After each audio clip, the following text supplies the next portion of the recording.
On today's episode, we'll talk about the importance of confidence, balancing family life and set life, Scream Queens, BMF, and of course, that classic of classics, Mega Piranha. Just a little bit of business before we start. There may be a curse word here or there in this episode, so please listen responsibly.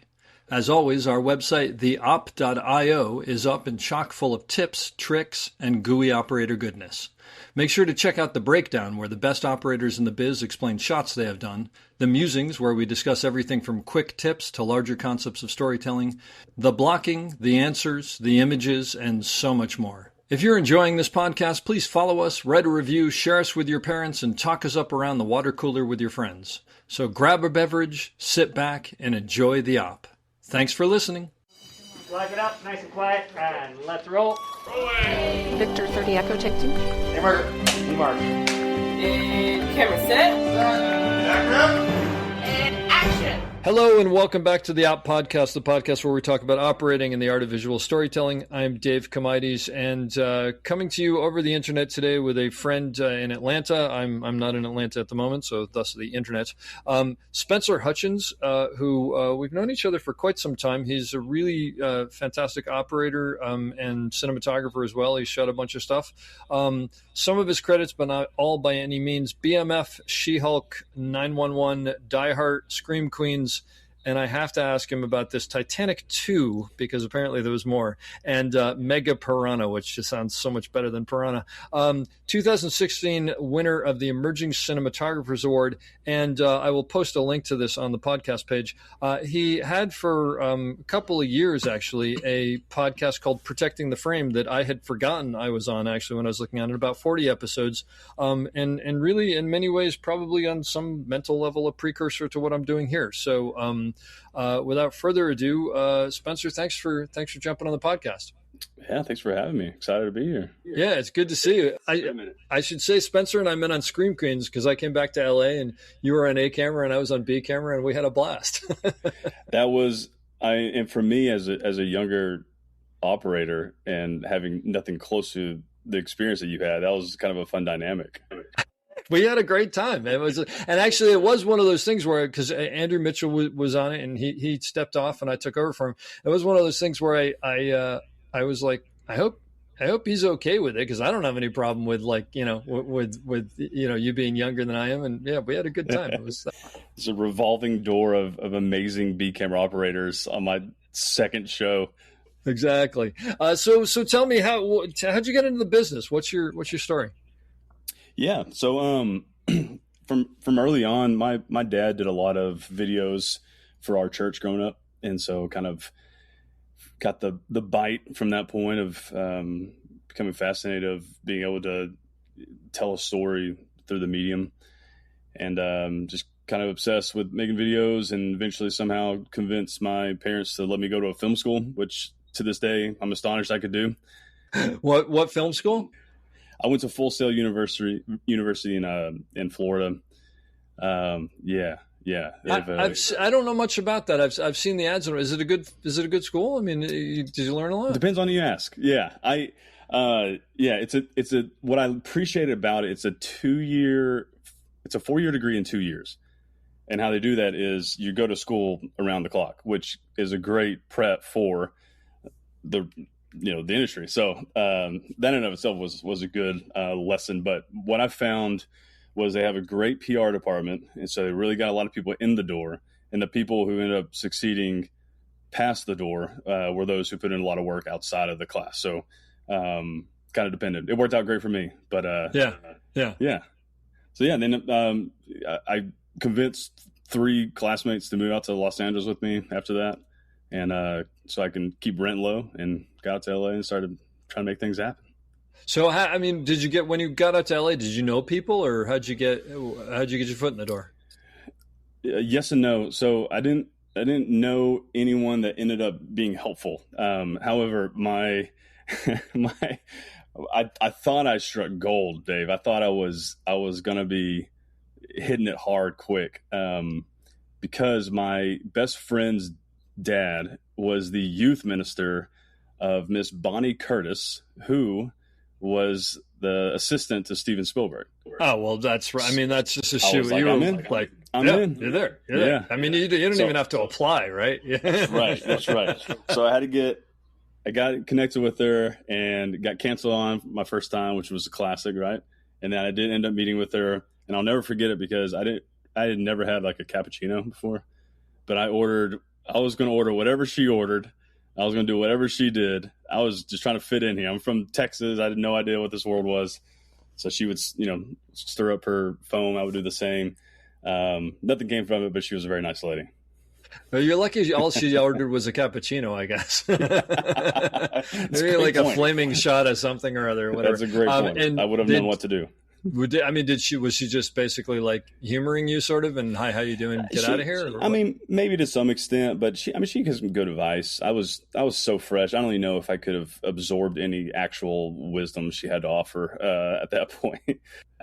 Coming out of school, did you, or going out to LA, like, did you have this is what I want to do, or were you one of all of us who was like, I want to direct? Or, I mean, or did you have a thought?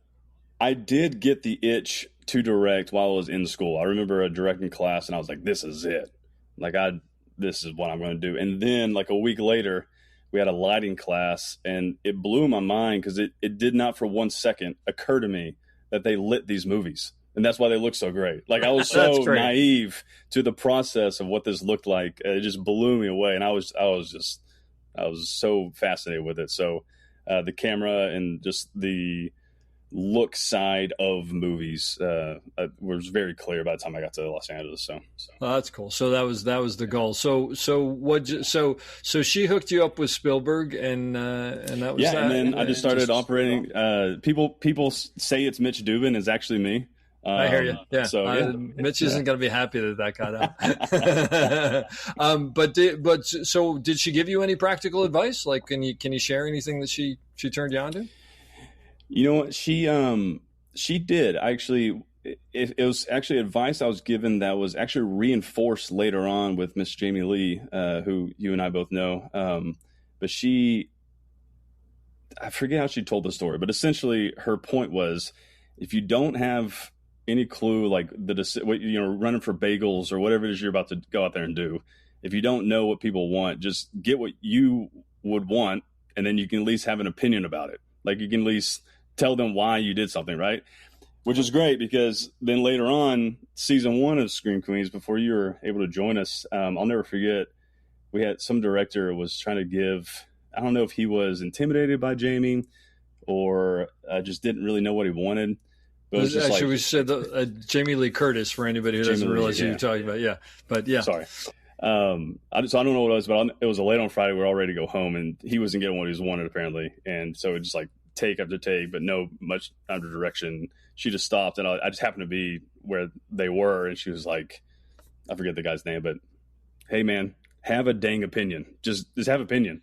And then we can go from there, I could totally see her saying that. And I took that. Like, I actually needed that advice. That I was a young operator who was, I knew what I was doing, but I was also timid. And it's like, just have an opinion about something, and then you can move on. So I thought it was pretty great. No, that is actually really good. Actually, that's one of those weird things about operating, because hopefully you have an opinion of what you like and what you don't like. But at the same time, part of our job is to go, but if that's not what you like, I've got to put that on the side and do what so there's that weird thing, Correct. Right? Like, it's a balance, right? It's like, how do I convey to this person that I am capable of coming up with good creative ideas, and at the same time, I'm here to support you. Like, it's a balance for sure. And also, typically, if you're coming up the ranks of a camera department, if you're pulling focus, that is not one of those roles that you're necessarily like being asked your opinion about creative aspects. You know what I mean? So like, it kind of a change in gears in some sense. To do that transition well. Yeah. But you started, did you work your way up in the camera crew then? How'd you get your first job? I did. Yeah, I did. I was fortunate enough to preparation meeting opportunity at certain moments that we can talk about, that I was able to go through those pretty quickly. But I didn't know anything else to do other than, at the time, it was Craigslist, it was Mandy.com, it was LA 411. I was just $50 a day. My only rule was that I was only going to go out for a camera position. That could be a camera PA, that could be a random person who gets to like talk to the camera people, right? But it was like, I'm going to be camera focused so that people know me for the camera position. I don't know if that was actually help or not, but that was kind of my mindset. So. Yeah. And so, I mean, is that kind of how you learned how to start pulling focus and loading and all that stuff? I mean, you just learn as you go, or did you? Yeah. I mean, I did have some experience of that in school. Like we did get to touch some film. I did pull a lot of focus. A lot of people in school were wanting to direct all the movies. And by that point I'd kind of figured out that I wanted to touch the camera with all this stuff. So I was kind of the resident focus puller. Which ended up being super helpful, obviously. But yeah. How long did it take you to get? I mean, did you do the normal, like, were you always going in for something different, or did you do the normal, like, I'm a PA, I'm a loader, I'm a second, I'm a first, did you work up that way, or was it all over the place? I guess it was probably a little more all over the place than just straight through. But there's also, like, before I joined anything union, like I was doing, a commercial one day as a second loader, and then maybe operating on a music video, and then going back to pulling focus on a short film, right? It was any opportunity that you're just grabbing for, right? To meet the right person at the right time. So it was a little bit of everything. And then once I was able to join the union, it was probably a little more of a normal progression through that. Don't you think that non-union stuff though is valuable, because like getting thrown into this and thrown into that and just having to like sink or swim? Absolutely. I do think there is a large portion of trial by fire that really, and maybe that's an individual like threshold for everyone else. I thrived on that. And there's, to be fair, there is definitely, I think, something where if you're thrown into too much too early, you could definitely burn some bridges. I think there's some discernment for that. But I think that's in a world where everything is fast paced, why would you learn it any other way is through being thrown into situations where you have to kind of adapt to a fast pace. So I found it to be crazy valuable. I found myself in really interesting situations, flying in a helicopter where the day before I didn't know I was going to be doing that. And, just like amazing things that you could only get to if you were willing to jump on any opportunity that came your way. So. Absolutely. And some of which, like maybe that one, we probably shouldn't have been doing back then, but we all did it at some point. Totally. I'm sort of glad those days are behind us. But exactly. We all made it. So were you in the union when you worked on Mega Piranha and Titanic 2? No, was that? Those were non-union shows. Okay. And that was not James Cameron. That was those were just out of curiosity, different. Was it that they raised the Titanic and did something else with it? I didn't look it up, but I'm sort of fascinated by this. Well, honestly, I can't say that I've ever watched it, but I want to say I remember. It was like the exact same story, and like, but we can do it this time. We can build a stronger, better ship, and the same thing happens.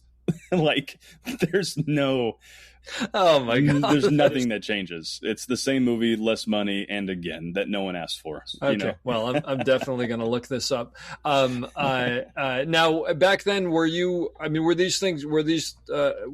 knob on the camera next to the camera operator? Yeah. When I was pulling focus, and I don't remember like on those particular jobs that you name, if I was a second or first, but in those worlds, I was on a knob next to the camera. There might be a time where it got really exciting when they'd bring out a bar tech and you get to, pull wirelessly on a tool that may or may not work. That was always exciting. But yeah, on the knob there. Because the reason I asked is because I think that's something that's been lost, because I think when you were pulling focus and you were connected to the camera, like there was just stuff that you learned by osmosis that doesn't happen anymore, right? Like when you're 20 feet away looking at a monitor playing a video game, and nothing against anybody who's doing that now, because it's a different world. But I agree. I do think it's more of it, like I romanticize what that used to be like, and at the same time, if I were going back through that process, there's no way I would get on the knob. And not now. You can't keep up. Like of course you're going to do a monitor over the side. Absolutely. But I think you're right. I think there's, much like any generations that I missed out on before I came, I'm sure there's plenty of relative things that are missed out that you wouldn't do anyways, right? Yeah, but I do wonder what transferable skills were adopted, just being able to be close to a camera while someone else was operating it. Maybe that's a thing. Yeah. Well, I think that also there was just that thing of you heard the conversations between the dolly grip and the operator, which they don't hear anymore. And there was that thing of, it's changed for a little bit, but I mean, I don't know about you, but when we made the jump to digital, I felt like for a long time they were always chasing focus, only because the dolly would start to move, but they're looking at a monitor and it's we're moving. Now they've gotten much better at it with the technology and whatever. Yeah. But for a while it was like that. And whereas when you were on the dolly, you're oh, we're moving. I better turn this while we're moving. There was a connection that's missing there. And that's really interesting. I feel like when I was first operating on large enough things to where the focus puller cared enough about being sharp all the time, there was almost a timid sense of reacting to anything that may not have been rehearsed, because you didn't want to throw anyone else under the bus. That was kind of a weird dynamic. Oh, interesting. Yeah. And maybe that's just me being too empathetic to a friend of mine that's pulling. I just should have not done that, but I do remember that feeling, and nowadays I feel like that's probably changed a little bit, whether that be technology advancing or just focus pullers continuing to get better and better at the impossible job that they do. It's a little bit of both, but yeah, it is I don't understand how they do it. It's beyond me.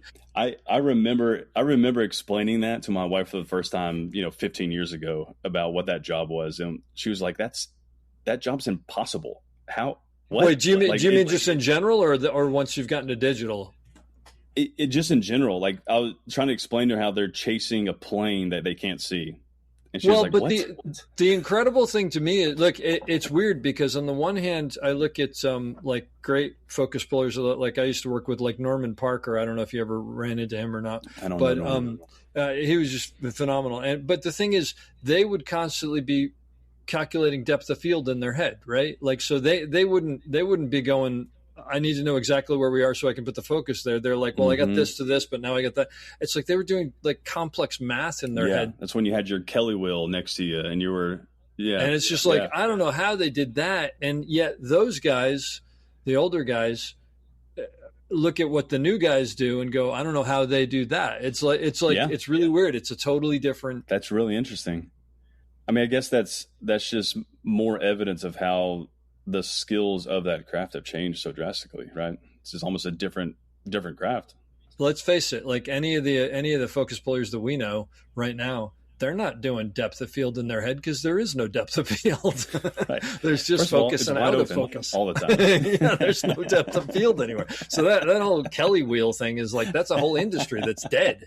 But it's hanging on a wall somewhere. Yeah. Yeah. What are you going to do? So how long did it take you to make the jump up to camera operator? Yeah. That's a great question. I'm trying to think how long it actually did take. I joined the union pretty close to a year after I got out to Los Angeles. So that was pretty quick. And then, yeah. And it was I joined, what was it? You could have 30 union days and 100 non-union days. So I went the non-union route because that's all I was working, and I was willing to do all the paperwork done. And then so I could just sit on those papers for, I think it was 100 days or something, a year. I don't remember what it was. So I just sat on them until an opportunity came around. And the first one did, I was like, let's do this. So I knew that's where I wanted to be. Did you get in as an operator or as an assistant? No, I was an assistant. Yeah, I assisted for still a good while there. So it had to have been, I don't know, 5 or 6 years until I started operating union stuff. I was always shooting or operating on the side, of course, but yeah, something like that. And then so when I ran into you on Scream Queens, how long had you been operating for? That was the second season of the show that I started. So season 1 of Scream Queens was my first season operating on a union show. And I don't want to say I was super busy between season 1 and season 2. I don't think there's a lot going on. Maybe a pilot, but so that was probably my second show. I didn't realize that. I have to be honest. If I had known that, I would have looked much more down my nose at you than I did. But you probably should have. In retrospect, there were a lot of telltale signs. No, that didn't. I got to tell you, I walked in there and I was like, no, this guy absolutely knows what he's doing and is on top of it. And I mean, look, I mean, just numerically, you're younger than I am, so I knew you didn't have as many years in, but that doesn't mean anything. Sure. You ran the set, and of course, Joaquin Cedillo was there, and I know you guys are good friends, and that was a great relationship. And yeah, and that would, that obviously gave me a lot of confidence is the man in charge who everyone knew was in charge. Joaquin knows how he works. And, he trusted me, and I think that helped with, and also I tell you what, if there's any advice to anyone young out there, just not being a jerk gets you a long way. So that's a huge advantage. So, or the opposite that I'll say to that is, if you are a jerk, you're not going to get very well. Actually, that's not true. I don't want to say that because we do know people, unfortunately, who somehow seem to rise above. You better be really good. You better be really good. So if you're not really good, you definitely have to be a good person. But that's why I was trying to be such a nice person. There's no question about that. So back then you were conventional operating, and then at some point you decided to pick up a Steadicam, right? Yeah. I saw a buddy's paycheck. I'm just kidding. Nah. No, that's back in the day, not anymore. Yeah, right. Yeah. So what was the decision? I do remember talking to a few Steadicam guys who were that excellent at it, like Andrew was. He was one of the first just really talented Steadicam guys that I saw, and I was like, this is amazing. And Andrew's unbelievable. And I say whenever I can that I was the person who originally trained Andrew, and I take all credit for all of the work that he ever did. He was my assistant on a show in Texas, and I literally on that show got the Pro. So it was the first time I'd ever had a new Steadicam. I was all excited, and he was there when I pulled it out and built it for the first time. He helped me with it, and then on the weekend so cool. He was like, "Hey, can I run around with it and you show me how to do it?" And I was like, "Yeah, sure." So, and he's the nicest guy in the world. We were doing B camera, so we had a blast, and yeah, so he's one of the best Steadicam operators I know, and also now a great DP in his own right, and just a good person. So it was those kind of conversations, and again, I shouldn't have maybe mentioned them specifically towards this, but some Steadicam guys who have been doing it for so long, who were so good at it, felt like they were getting trapped into that position. And at the time, ultimately, I wanted to shoot. I wanted to be a cinematographer. So I was trapped into what position? Into being a Steadicam guy of kind of golden handcuffs into, you're so good at this thing, there's no way we can let you not do it anymore. In other words, if you want to go into DP or director or something else, you're kind of stuck there. Exactly. Yeah. So that was my framework of kind of hesitating on that. As much as I found interest in it, there's a lot of athleticism in it that I thought I would be good at it. And it's at some point is where I started to have kind of the crisis of, oh wow, this is taking over my life. Do I really want to also become a DP to where more of my life is taken over? Because as an operator, you mean the film industry in general? The film industry in general is taking over your life. Yeah. And I felt like as an operator, that it's such a good spot in that world where it's like on most shows you have, it ranges, but you have some creative input and at least the ability to have some creative input, and yet. In my experience, you can turn your phone off when you leave set, and you get to have lunch, and you get to have lunch. Yeah, and you don't have to have meetings with everybody. Yeah, exactly. So when I had that revelation, and as I remember, Scream Queens, did your wife have your first child on season 2? Yeah, we had our first kiddo. I did. Right. I mean, I knew you had a child. I just didn't know if it was your first. Yeah. I do. I remember that very well because I remember you being on set, and I think you got the call on set, or you had to leave. Or, Yeah. Because I remember they were like Spencer's got to leave, you got to come in on A camera, and I'm like, what? And they're like, his wife's having the baby, and I'm like, well, this is an inconvenience for me, No one thought to tell me no this one could be a talked to possibility? me about this. Do they have any idea who I am? So basically you're starting a family and you're beginning to think like I'm away. Is that when it starts to hit like how I'm not home that much and et cetera, et cetera? Yeah. And I mean, and people, they could point and laugh because obviously if you in this industry long enough, you see the hours, you could look ahead, but I'm a positive guy. I'm an optimistic guy. I could have figured this out, how it all work out. But yeah. I'll never, that show in general is really special to me, but that particular time, when I came back, James Brownlee, the key grip, he would go up to the perms. This was, I think we were stage 14 and 15 at Paramount. And he would make me a hammock up there before lunch would break. And so when they said let's go to lunch, he was like, "Hey, your hammock's up there." He did that for me for months. I had no idea because you weren't getting any sleep at home, so you could sleep. I was getting zero sleep. I was getting zero sleep on set. So he was so thoughtful and so intentional. He was like, "Hey, your hammock's over there. Go sleep." Like, it was like the coolest memory. I'll never forget it. It was such a James Brownlee's a great guy. Now I got to call him because I was sleeping on the truck, and I could have, I mean, what am I? I know I'm only the B camera guy. I don't get a hammock, but maybe I was a little shorter, so I fit into a sound blanket a little easier. But I have to tell you, you went up to the perms because the burn. I would have freaked me out. It was very hot. It was very, very hot. However, it was very quiet. Super quiet, yeah. And no one knew I was up there, really. I don't think so. Oh, that's really that warms my heart. Cool. And James is such a lovely guy. I mean, that doesn't surprise me at all.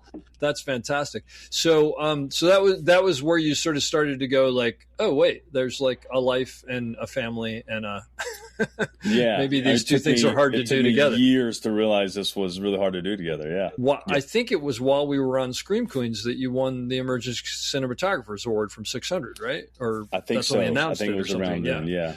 Yeah. Which still congratulations. I remember seeing Thank that you. and thinking this is amazing. Like this guy's incredible.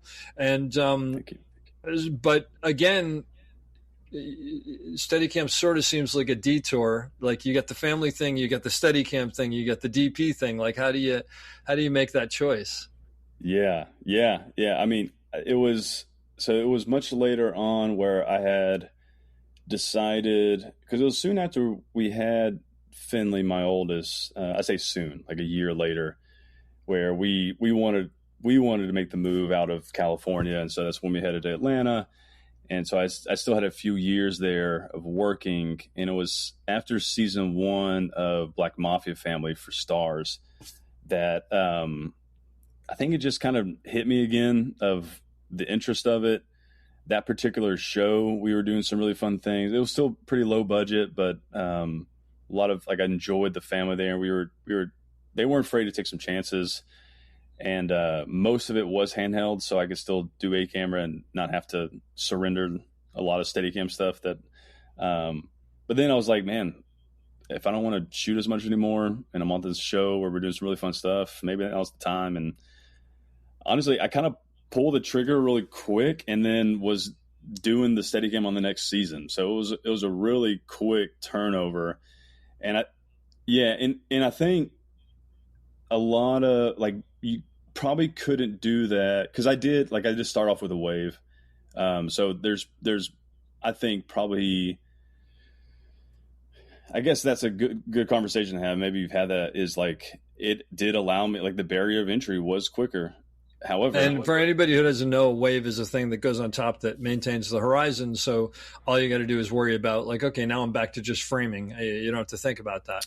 Look, it's weird because like there are purists who are like, that's terrible, you shouldn't do that. And it's like, but you're also going, hang on, there's technology here that allows me to put this thing on, use it, do a good job. Why wouldn't I do it? I mean, it makes perfect sense. I like and obviously like the con is, if it goes down, obviously there's, I think, you and I talked about that when I was doing it. But I want to say Neil Bryant said it best. He was like, when I get on a dolly, I don't have to worry about horizon. Why is that a requirement for Steadicam? No, it's look. Here's the God honest truth about it is the only people who are upset about it are all the people who had to deal with it forever and didn't have didn't have all these technology. Like we're like, I spent 30 years keeping that. Yeah, thing. You young kids, and I get it. I totally sympathize with someone who spent that time and looks at me and be like, I'm better than him, and I agree. You are more skilled.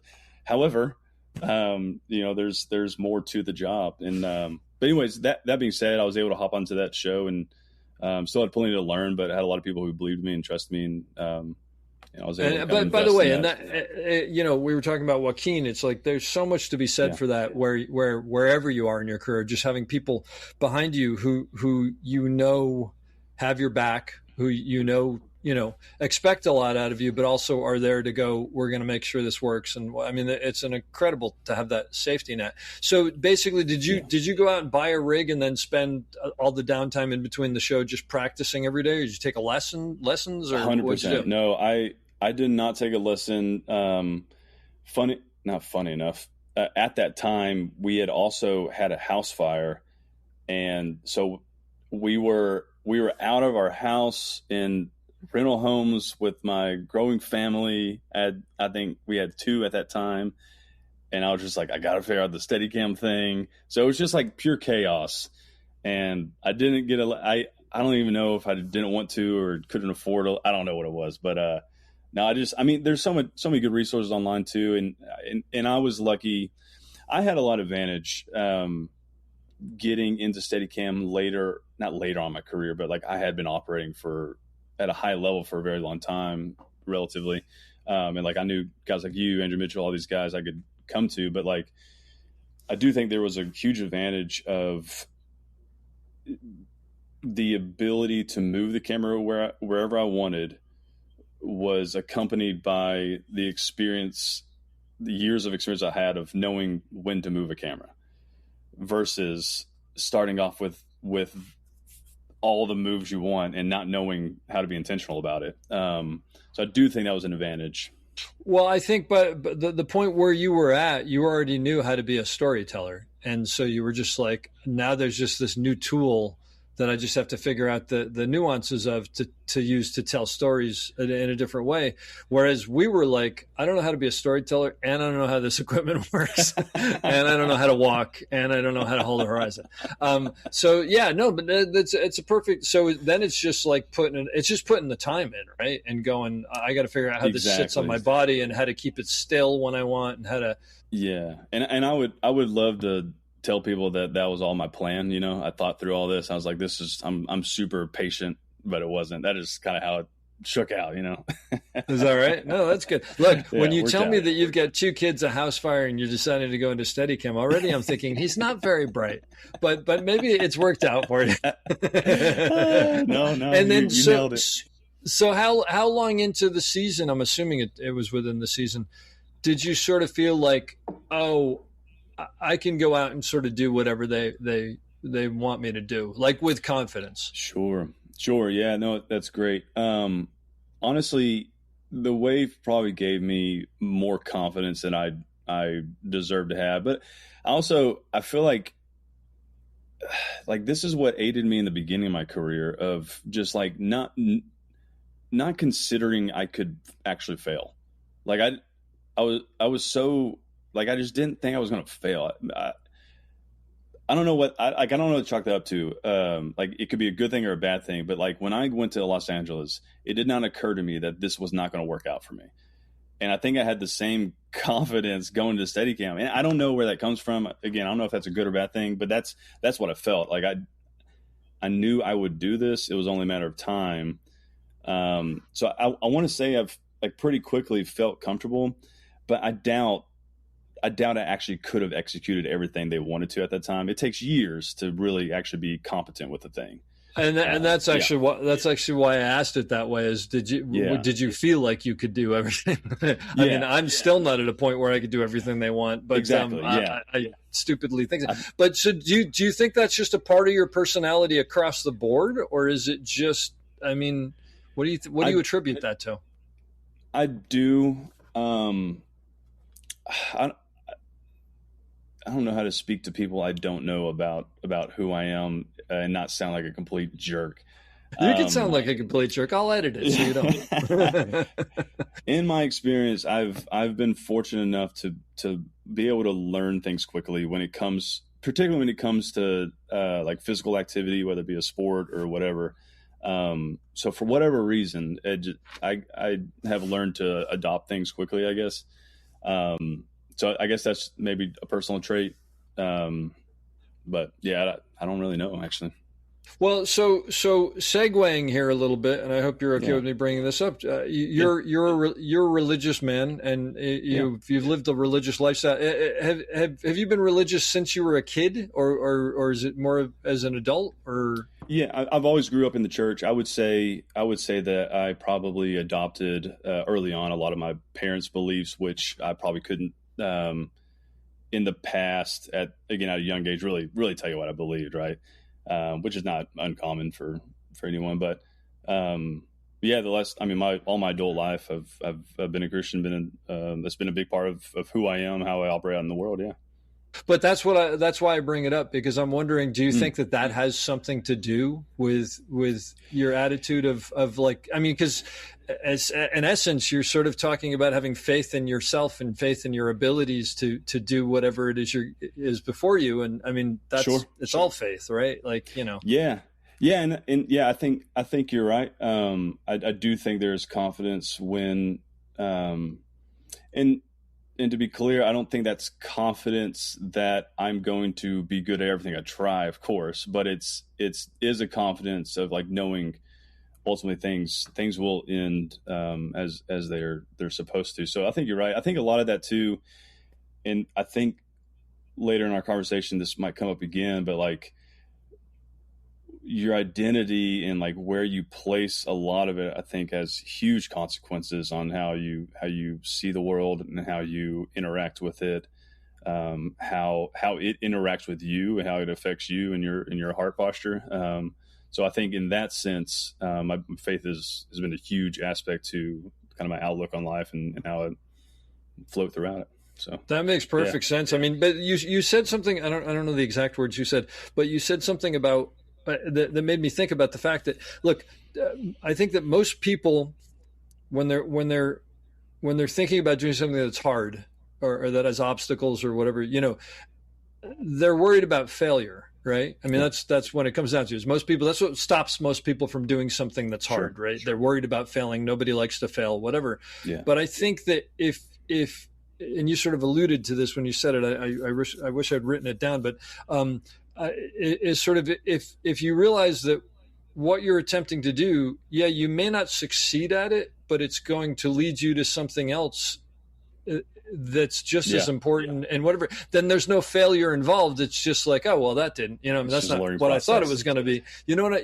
Does that make sense? That's great. No, 100%. And no, I think you're exactly right. And because like I could point, you know, I just will because you brought up faith, but like James, the book of James, that's exactly what he brought. This is the brother of Jesus. He says, consider it pure joy whenever you face trials of any kind, because you know the testing your faith produces perseverance. So let perseverance finish its work in you so you become mature and complete, not lacking anything. Like it's this idea of how like trial and trouble in the world, although not good, does build you, right? It's like it has to happen. Like you don't know what to change until you know what to change, and usually that's through trial and that's through growing and learning. Yeah, absolutely. And it's also like it's one of those, you know, it's to me it's that which doesn't kill you makes you stronger. And and I look back on my career, and there are many times that I've failed outright. There's no question about it. But I say that knowing that it's just the only way that you fail, I think, actually. And you know, if you're trying to build a house of cards and the house of cards falls down, yes, you've failed at building the house of cards, right? That's very. Yeah. But the question is, if you can find something that you've learned, if you can find something that you've moved forward somehow, or if you can take something out of that, then it isn't failure. And you know, it's I don't remember who it was. There was that whole thing. It's not about the falling down; it's about the getting back up. It's not about how hard you get hit, but how often. Yeah, I mean, there's 900 ways to say that. Yeah, let me tell you all 9 ways real quick. Rattle them off right now. No, but I think it is that thing of like and the reason I guess I'm talking around it, but I think it's really important, especially for like people who are younger in this business, to recognize is like, I fail all the time and you fail all the time, and like Andrew Mitchell fails, like we all fail all the time. It's just those failures get hopefully farther and farther apart, hopefully, and also we know how to deal with them, and we know and you also know how to go, all right, I'm going to put that in the box and I'm going to deal with that at the red light on the way home, and it's going to be ugly, but right now I got to get back to fixing this and I think that's probably the best advice you can give to anyone young. This is this thing I preach to my girls growing up. It's like you aren't learning what you're supposed to be learning because you're not failing often enough. Like you have to mess up. Like you have to mess up to get better at it. And you're right. Like with younger filmmakers now who are not only in a social world but know nothing but one. Like that is the only thing you're seeing in a feed, and whatever is perfection. We're all aware of it. Like that's not new information. Yeah. You only see what people feel like they want people to see. And so all the stuff that lies underneath, it goes hidden, and you can, even though it exists, you can forget about it, and you kind of feel like you have to already have arrived on your first job. Right. And it's a great way to like not take yourself as seriously. Like if you're listening to the podcast now and you came here because Dave Comides and all the people he talks to, you're probably going to appreciate their advice, and what they're telling you is they mess up all the time. So if they're talking like that, you probably should too, No, it's absolutely well. And I mean, I do also recognize that I've been doing this for 36 years or whatever. My new thing is I say I've been doing this since the late 1900s. That's how I introduce myself now. I like that. Dang it. But I can't do that. Sorry. I was going to say something. Oh yeah. And I also realize that there's a luxury in having done this for a while and having sort of a name and whatever. Not that I'm the biggest name out there, but whatever. I've got a body of work behind me that if I fail, but I've been doing this for long enough. It's not my second shot, so I get that. But it happens. Yeah, it happens to everybody, and it's about dusting yourself off. I mean, I've said it before on the podcast, but the first big union job I got was as B camera operator. I originally thought it was A camera operator. It was pointed out as B camera operator on Space Above and Beyond, which was the next TV show from the guys who made the X-Files. So everybody was like, "This is going to be huge," and it wasn't. Okay. And I did 4 days, and on Friday I got fired. And it was devastating. It was just completely devastating, and it was a pretty ugly weekend. I will tell you that. And Monday morning I was like, get up or get out. And I just decided I was going to bug every camera operator I was on set with and watch and figure out and whatever. And the next big job, it's basically I was day playing and short terms and whatever. Mm-hmm. The next big thing I got called for was ER. And I would not have succeeded on ER had I'm convinced, had I not had that failure on Space Above and Beyond. What a great story. Cause I mean, that is how it works, right? Like that's how it works.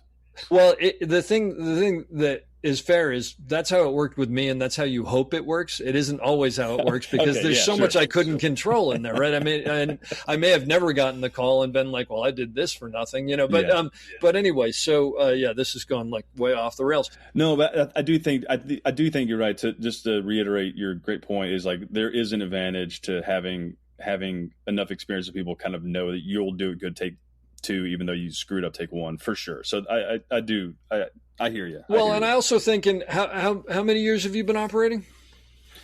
Probably, I don't know. People are going to fact check me out. 10, 11 years, 12 years. But again, you're in the same boat that I am, and you've been doing it enough that I just didn't land that frame, and I got that light. But I'm going to survive that, and I'm going to get it on the next one. and that people screw up, and you know, and there's that thing where, you know, DP will come over and be like, "Did you ever work with Bill Pope?" No, but I'm familiar with Bill. I love Bill Pope. But he is a tough individual to win over and to work with. And we were doing this, I don't know, we were doing pickups on Thor 9 or something like that or whatever. And I forget who the actor, big name actor. I can't think of his name. And he's in a pool, and he's clawing forward, and he's dropping to the ground, and I'm on a 135 on a remote head on a techno crane, and Bill comes over and he's eating peanuts, and he looks at me like during the shot, and he goes, you got to keep his head in at some point. I was like, I'm working on it. And you know, he knew what it was, but so you know, but you know, it could take you down if you don't know. This is tough. And I remember a story. It actually might have been on my podcast, but I think it was Mitch Duman, and he was. I mean, I think Spielberg was probably similar. You know, very talented person trying to get something done. So the pressure of those moments, and he kind of explained how he would have to take in all the notes, hear everyone out, and then before the take, just let it all loose, like just kind of forget it all. Like, I hear you, I'll make this adjustment. And at some point, you really have to rely on the confidence that you've done this before. When you get to the point where you can say that you've done this before, and just, I am here for a reason. No one else here can do the job I'm doing, so I'm going to do it well. And just really remind yourself that I can do this. You know, it's simply put. There's no question about it. When I teach people Steadicam, I tell them this. Michael Stipe, who's the lead singer for REM, was on this program, and he was talking about how the career of an artist is like a clock. And he said, so you know, for me as a guitar player, he said, from 12 until 3, I just wanted to figure out every single note and how to read music perfectly, and just technical. I can look at anything and play it. I could just hit everything and every nuance and whatever. And then from 3 until 6, I'm still perfecting that, but every once in a while I throw in a little of my own, like, you know, zhuzh, and I hold that string for a little longer or whatever. And then from 6 until 12, I forget everything that happened from 12 until 6, and I just live in the music. And it's exactly what Mitch was saying. It's like, I got to figure out this, and I got to figure out that, and I got to figure out that, and then I got to take a big exhale, and now I just got to be, I got to be in the moment and do the shot, and know that it'll be okay, you know?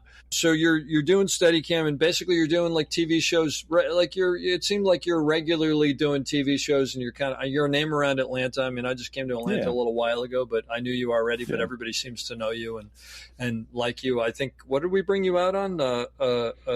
We brought you out on P Valley. You and I were doing that handheld stuff in the jail. That was fun. And we were sort of like zooming around on butt dollies together. That was actually a lot of fun. We were having a great time because I think I was standing up, and you were like butt dollying underneath me, and like we were just all over the place. It was a lot of fun. But that's one of those things where you get to work with good people. So but basically, you've gotten to the point where you're like one of the go-to guys. I mean, people know you and know you're a good camera Steadicam operator. And then just recently, I found out that you had made a change in your life. You want to tell us about that? Yeah. So I guess the short version is, you know, we decided to step away from the whole business, right? That's what you do. You make a name for yourself, and you just kind of walk away one day, you know? Well, what is it? Walk away while they want more, and not afterwards, or something like that? That's right. Yeah. How did that come about, and what's the thinking? And I mean, I got to assume it's family oriented.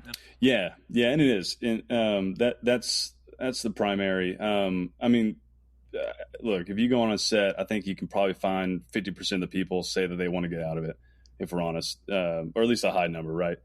More than there used to be, that's for sure. Yeah, just because it's a tougher industry than it used to be. Yeah, it's a tougher industry, and particularly in Atlanta, I feel like, I guess I can't really say, but it does seem reasonable to believe that a lot of people got into a booming industry in a particular town, right?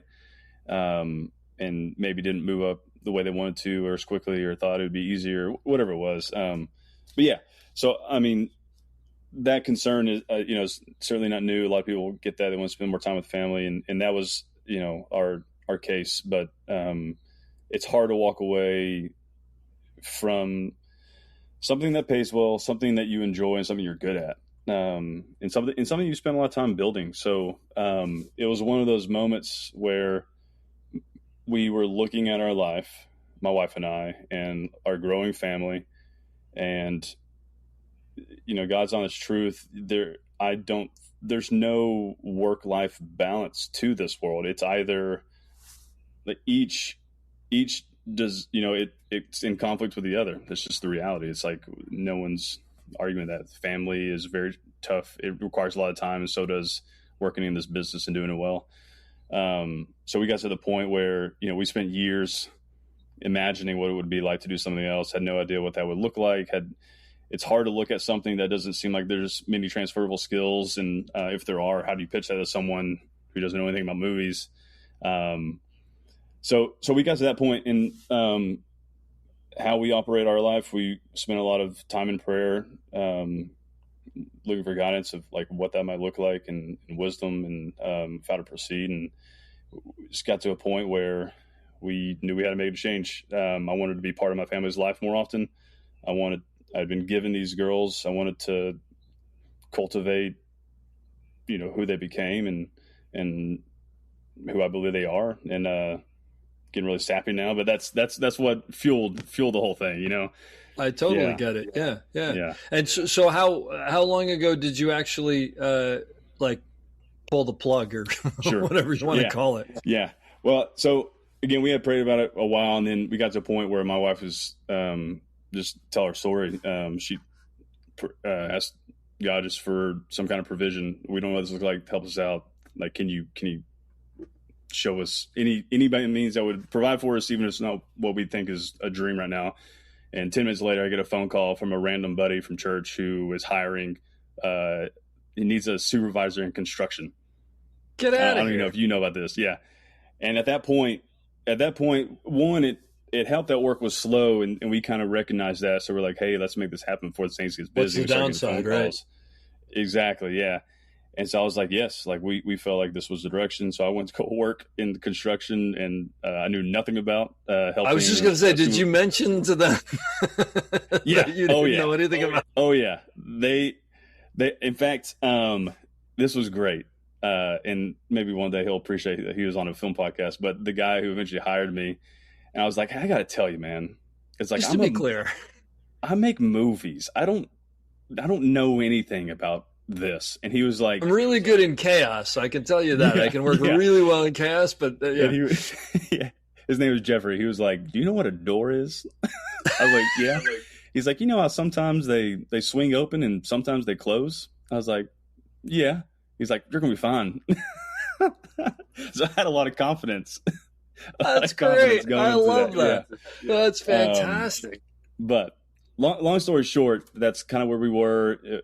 Obviously very tough. Went what we believe was a wilderness of just trying to be faithful to what we thought was being led by God in a direction, even though it didn't all make sense to us. And I definitely wasn't. There were aspects of that I actually did enjoy, but I could not see myself doing that for a long time. And one thing led to another. I'm actually now working for I'm the assistant director of marketing at a private Christian school up here in Kennesaw. So amazing. And so how long has it been since you sort of, left or said I'm not working anymore? That was your question. That's right. It doesn't sound like it's a specific. I'm just wondering, like, how long have you been not working on about set? About a year and a half. And during the time that I was in that construction world, like, I made it clear to him as well. It's like, if I can day play, just because it wasn't enough money, like we weren't going to make enough money to figure it out quickly. So I was like, if I can day play, like I'm gonna take a day off. And they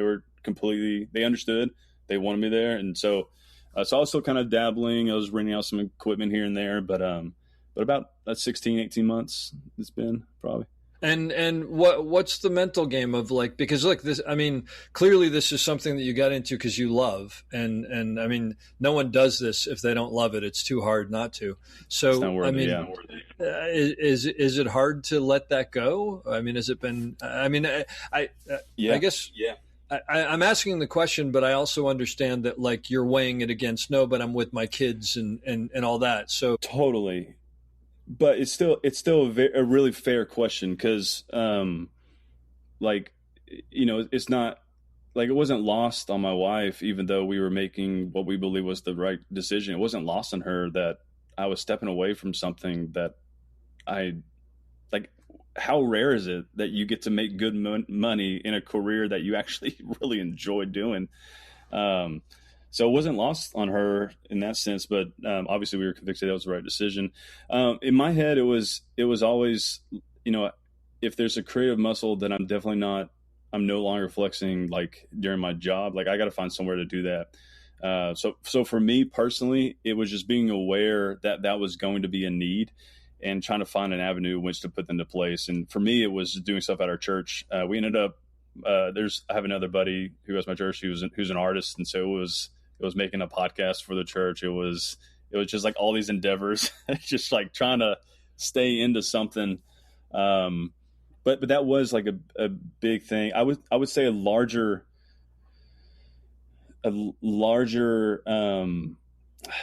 battle. I don't know what the word is. Something I had to work through more intentionally was all of this identity that I had placed into my job, which, okay, yeah, like that was a bigger thing because of my faith. My identity is in Christ, and yet at the same time, like I still had this, like I'm a camera operator. Right? Like it was so confusing to me because I was like, well, hold on. Everyone knows me as one of those two things. And yet they seem, so it was really challenging if I'm, being vulnerable about that. Like that took a lot of work of kind of realignment of who I believe I am and what that means and what that should look like in my life and how it should reflect. And again, none of this is to say that this job is evil. Like I'm not I saying get that it either. Yeah. But like for me, it was like, that was two things that conflict with each other. So no, I totally get it. And I mean, like you said it earlier, this job takes a lot of time and raising kids takes a lot of time. And there's no question that you can achieve both and do them well, but it's not a guarantee either. and I think there are enough people out there who can attest to that. So I totally get it.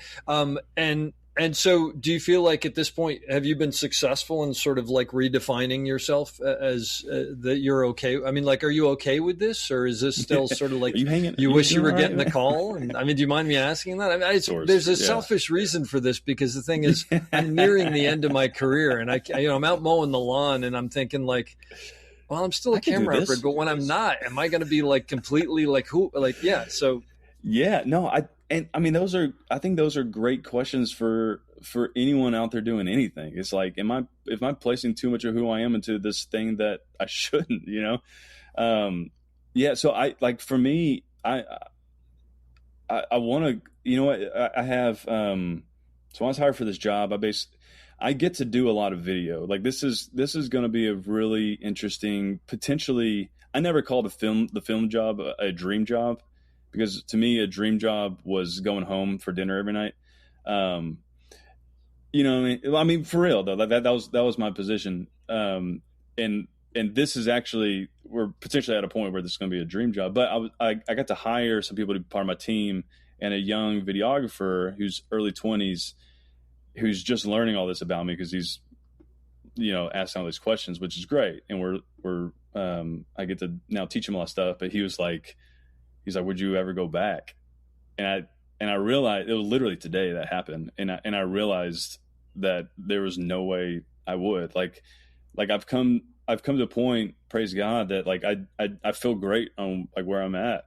And it feels weird to say, and obviously I'm not saying that to, like, there's no malice or gloat to any of this. It's just like, from my perspective, someone who did look at this as an impossible task at one point in my career, it was like, I'm sitting on the other side now, and it's like, this is possible. It's a lot of hard work, and it's not going to work. For me, it didn't work out the way I thought it would, and it took a lot of time. and it will be different for everyone. But like, there's this other side.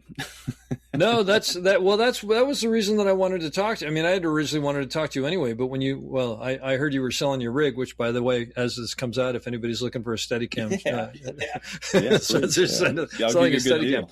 Yeah. No, but that's what I wanted to ask you, because I knew how much you love the film industry. And I also know, like I said, I know you're a man of faith, and family is very important. So, and I think we even talked about that years ago, probably at lunch or whatever, when you weren't in your hammock up top. James Brownlee didn't give me a hammock, but that's all right. I'm not angry. But James is off the podcast.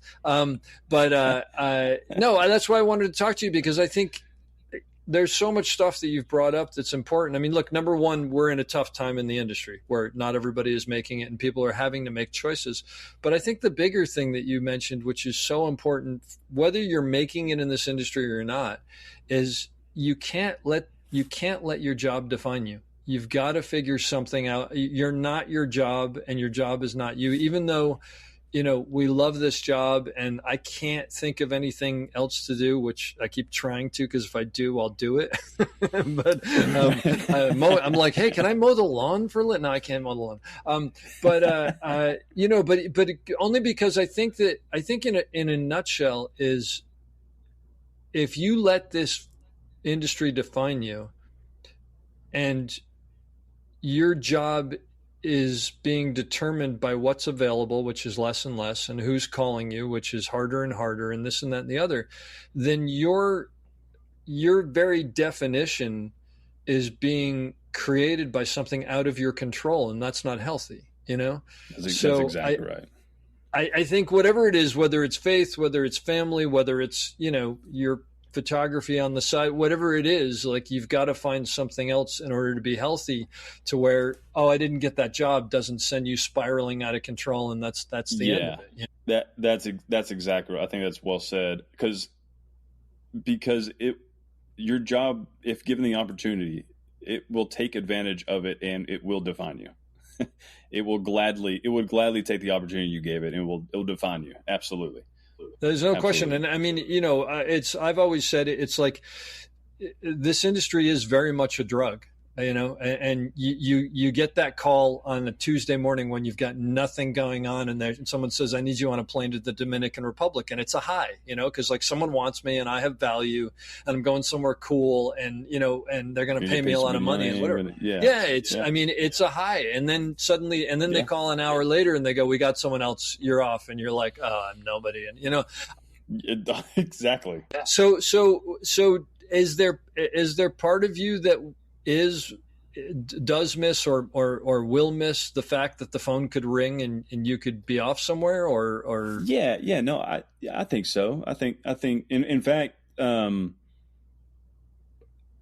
when you wouldn't imagine how often my phone rang once I made the decision, once I was clear on what I thought the goal was, and I felt like I was being given the answers I was asking, and then committing to it.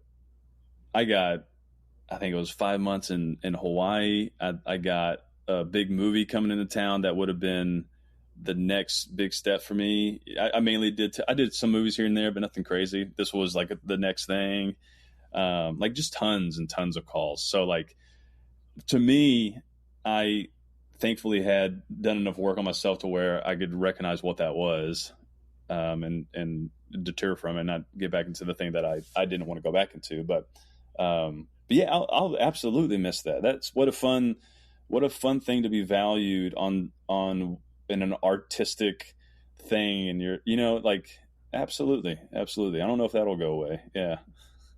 I hear you. Well, it's amazing to hear all of this, because I think there are a lot of people who are going through all this. And I mean, look, the fact that, you've sort of successfully transitioned doesn't mean that somebody else is going to, because everything is a factor, right? But it just means that totally. it is doable. And I think there's a tremendous amount of value in that. And I commend you for making what I'm sure was probably a really hard decision, although maybe it wasn't, because your priorities are such that you were skewing towards your priorities. So maybe that makes it easier, I guess. I'll say this. My wife knew the right answer before I knew the right answer. That's generally the case. At least that's what they want us to think. Yeah, Exactly. Yeah, I think if you asked my wife, she would say the exact same thing. But yeah. So sort of in talking all of this, there's one specific thing that I think I have to ask you, and hopefully it's okay, and you let me know. But at any point when either you were getting to the point where you were like, I'm going to get out of the film industry, or you made the decision to get out of the film industry, or now that you have made the decision and followed through on getting out of the film industry, is there any part of you that sort of feels like you failed? Oh yeah, sure. Well, okay. The feeling of what you're describing, yeah, of course.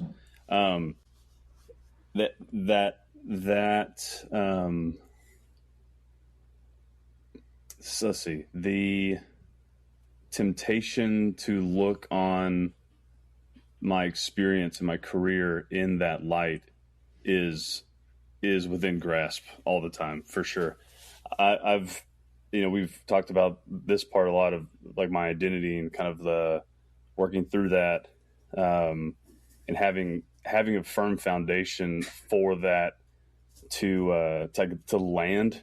That's never where I end the conversation with myself of that, because it's not a failure. It's not a was there room to evolve the craft that I learned? Certainly. Was there bigger, more creative productions I could have been a part of had I stuck in it longer? Absolutely. But never would I end up actually thinking that I failed to some degree. I don't think that's at all a label I could put on the hard work and the success that I've been able to find, through a lot of opportunities that came from a lot of people. But yeah, that's definitely something that could sneak in if you're not guarding the doors and the windows, for sure. That's a good way to put it. Well, the reason that I ask it, and just to be clear, I don't think that at all, because I was thinking about it, and it's like, first of all, I mean, you've had compared to a lot of people an incredible career. You've done great work. You've got an award for some of your work. Your peers think highly of you. So there's no question there that you've succeeded. And on a very different level, like, at least speaking for myself personally, you've found a different path that is more important to you and decided to take that. So that in and of itself is actually not only not a failure, but a success, to be, and impressive. But the reason I ask it is because there is this thing in this film industry that it's like, oh, yeah, I mean, I've done this and I've done this and I've done this, but why didn't I do that? Or why did that person get that job and I didn't? And so it sort of occurred to me, like, yeah, there must be that doubt of like, did I fail? So is there a way that you push it out, or do you just focus on those things that I just brought up basically, or like what? Yeah. I mean, I'm a sports guy. I'm a big NBA guy. Like, I think of like all those, like, so many times you'll have this great successful team that made it much further than they should have, and then those are always the questions they get asked by media of like, is this year a failure? And they're like, a failure? What are you We're not even supposed about? to be here. Like I'm not even supposed to, like, are you kidding me? Like, that's kind of how I see it. Yeah, I mean, That's great. It's, that's not that I was close to winning an NBA championship by any means. Wait, but you know what I'll tell you, this reminds me of is years ago, I flew to France and Germany for a BMW commercial or something or other. I don't remember what it was. And I'm flying, and I was flying out of LA, and it was right after the Winter Olympics in Utah. And I look around and I see all these people in these matching outfits, and I'm like, oh my gosh, this is like the French team, right? And I'm like, this is a French Olympic team, right? So I sit down, in my seat, and this guy in a jumpsuit sits down next to me, and I'm like, hey, how you doing? And he's like, great. And I'm like, are you guys part of the French team? And he goes, yeah. And I said, what was your sport? And I think it was like luge or toboggan or something like that. And I said, how'd you do it? And he goes, I medaled. And I'm like, you're kidding me. That's so cool. And I'm talking to him. I'm like, oh my God. And I'm thinking, I'm sitting next to a medal. And he goes, you want to see the medal? And I go, yeah. Like, you have it with you? And he goes, yeah, I'm not going to pack it. So he opens it up. And I remember my first instinct was like, it's a silver. This is only the second best loser or whatever. And it was a half a second because, of course, I want to see a gold medal. And then I caught myself and I'm like, what are you talking about? But it just made me think of what you were saying. Yeah, it's just like it's never good enough, right? That's so funny. Yeah. And that's the again, I think of right now the number one golfer in the world, his name is Scotty Scheffler, and he happens to be a old Texas boy who's also a Christian, and I think that's not maybe not the Texas part, but where his faith is, he's such a cool guy to listen to interviews because everyone's asking him all the questions, like he has a tournament coming up, it's it's a major, and if he wins it, it's Grand Slam or whatever it is, and he's just like I just can't think about this stuff because if I win that, y'all gonna ask me about the next thing, and it's like I'm just not interested. I'm not interested in this cycle for the rest of my career. I'm gonna play the best golf I can, and I think that's great. Again, I can't compare myself to any of these people by any stretch of the imagination. However, that mentality, I think, is the only way for anyone to get through this identity crisis or this idea that you are only as good as your last job. I think that's such a silly way. People might like to look at that and kind of tout that in the moments that they're getting successful jobs, but realistically, that's a silly way to look at life. From a longevity perspective, you are so much more than that. So I think for me, just again, that's an easy thing that can creep into your mind if you're not careful. But it's never a useful thing. That's never going to serve you well because it's not true. So it's funny you bring this up, Dave, because tonight we were introducing our girls to Freaky Friday. It was one of those movies oh man, this is time. They're gonna love it, and we're watching it, and they're aware of. We talked about Jamie Lee Curtis earlier, and technically my oldest did get to meet her physically, but she was an infant, so they don't know this. Okay, but we do. They're aware of who she is because of the proximity of how we work together, and so it's halfway through the movie, and my middle child, I'm like, you know what that is? And she's like, I have no idea. And her reminder was I worked with her. That's Jamie Lee. And she was like, oh, what? And then Chad Michael Murray comes in. We're like, yeah, we know him too. And they're like, what? And then there's another actress whose husband I worked with later. So we were just kind of joking with them, having a good time about it. And the look of my middle child was like, who are you? And in my head, I wanted to say, yeah, I used to be cool at one point. And then I kind of stopped and I was like, well, hold on. That's going against this whole belief that you have of yourself of granted, it's a little silly, but in my head it did flash through and I was like, no, that's not the point by any means. But that is the trap. That's the trap is that no, you used to know these people, you used to work with people, you used to be in this club, and now you're not. And that should hurt you. And also, knowing you and knowing her, I know the reason why you like the fact that Jamie Lee Curtis is just because she's a really wonderful person, not because she's some big superstar. Exactly. Right? I mean, that's fun, like you said, but who cares?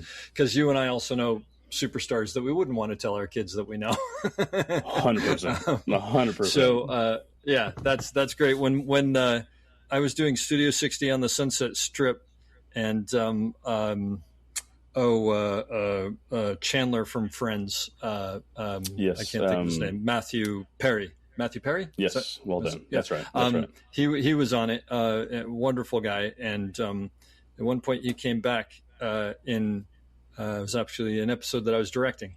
And he goes, I think that your wife and two very small people who are related to you may have come in. And I'm like, oh, yeah, what? Huh? They're here? And he goes, yeah, I was standing outside smoking, and this very small person came up in front of another small person, and a woman who said that eventually it was your wife, and looked up at me and said, where's craft service? And he went, I can show you. And she's like, please do. She's like, 5 years old or whatever. And he's like, so I walked her in and whatever. And I said, oh, thanks. I said, oh, and there they are. And my wife's coming over with the kids. And I looked at him and I said, so no autographs? And he's like, they were not interested. But he got a big kick out of it. And it is the kind of thing, they could care less because they want to know where the table with the candy is. Yeah. Well, and they have it figured out. Right, they understand. Totally. They know where the value is on when you're on the set. 100%. So anyway, good stuff. That's great. Did they like Freaky Friday? Dude, they loved it so much. That's great. I think when I watch those movies, and I actually got to film one of those movies. But you have to, in your head, you're constantly reminding yourself of who is who and who's acting what, because they were blown away. It was like Inception for them in some sense. That's great. So that's great. But they loved it. Yeah. That's the way it's supposed to be. So do you foresee a future where like you're sort of going to get back into video production with the church or with the school? Yeah. So, I mean, that's essentially what this job actually ends up being. So what I'm doing is basically running all internal, external photography and video for a really large private Christian school out here. So it's like I got a team. We're a team of 9 and all, but my specific team is of 4 of us, and we're doing stuff for a jumbotron, from like monitors in the school. Like, it's a lot of really fun stuff, and they brought in someone who's specifically knows storytelling to try to make some changes. So it's exciting. It's like I've actually feel excited about the opportunity. So it's kind of a strange thing. Do they need it? Do they need a camera operator? Yeah, they don't know the amount of people I'm about to hire to come into the school. Yeah. All right, put me in the top of that list, man. And if I heard you correctly, because I can't quite get my head around this, so you have a job now where you go at the same relative time in the morning, and then you come home and have dinner with your family in the evening. Is that how that works? It's a really strange thing. Yeah. So I actually get to see my family and eat with them. Yes. Yeah. Do you sit down? Do you sit down while you eat? Like, I mean, you actually sit at a chair and a table and. That is, I have been trained to do that, but it's still I want to stand often. It bugs my wife. Yeah, you're still. I somewhere I have it. During COVID, I sent my buddy a picture of me in the living room. I dragged the garbage can up, and I was eating pizza over the garbage can. I was like, I'm just trying to flex the muscles. Do you know what I mean? No, that's fantastic, and how great to hear it, and that you've successfully transitioned, and I appreciate you being honest about it, because I figured there have to be aspects that you're going to miss. I mean, it's too great of a job not to.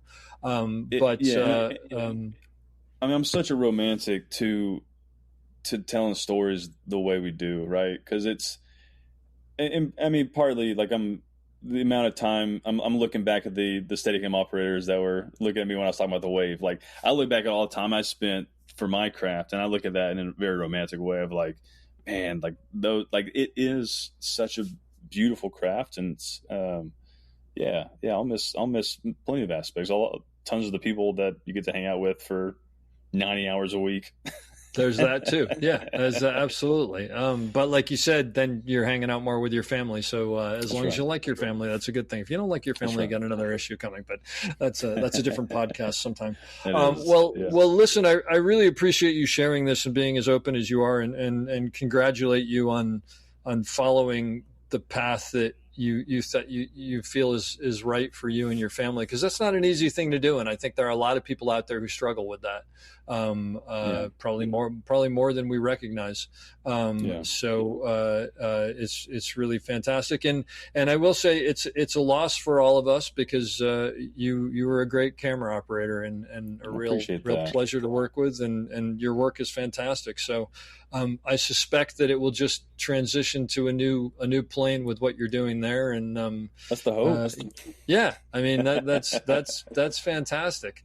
Well, listen, I will leave you with the question that I leave everybody with, which is a little odd considering that you're now out of the business, but I'm going to ask you anyway, and you can take us out with it. Advice for someone getting into the business today on how to succeed, and or something that you learned along the way that helped you, that you wish you knew when you were younger. Sure. Yeah. I mean, clearly we talked a lot about probably more often than you normally do of cons in of what this life or this industry brings to people's lives. And I would only say to that, just think of it, put some thought into it of what the future might look for you, the future that you're trying to build, and how it all fits together. It doesn't have to be the path I took, which is saying, hey, don't go in the film industry. That's not at all what I'm trying to say. Just speaking to my experiences. But in terms of getting in the business, we said it earlier, I think you can jump miles ahead of other people when you treat people well. I think that's a absolute truth to life, that when you treat people well, it usually comes back to you. So I would start there. And any responsibilities that you can take away from people that have hired you, the better you look. That's another way to kind of learn quickly and also show people that you're ready to move up. And anything beyond that kind of escapes me at the moment, but I think those are good places to start. So good luck out there. I hope you enjoyed that as much as I did. We'll be back soon with another great episode. Don't forget to check us out on theop.io for all sorts of information on operating and storytelling. So thanks for listening and have a great day.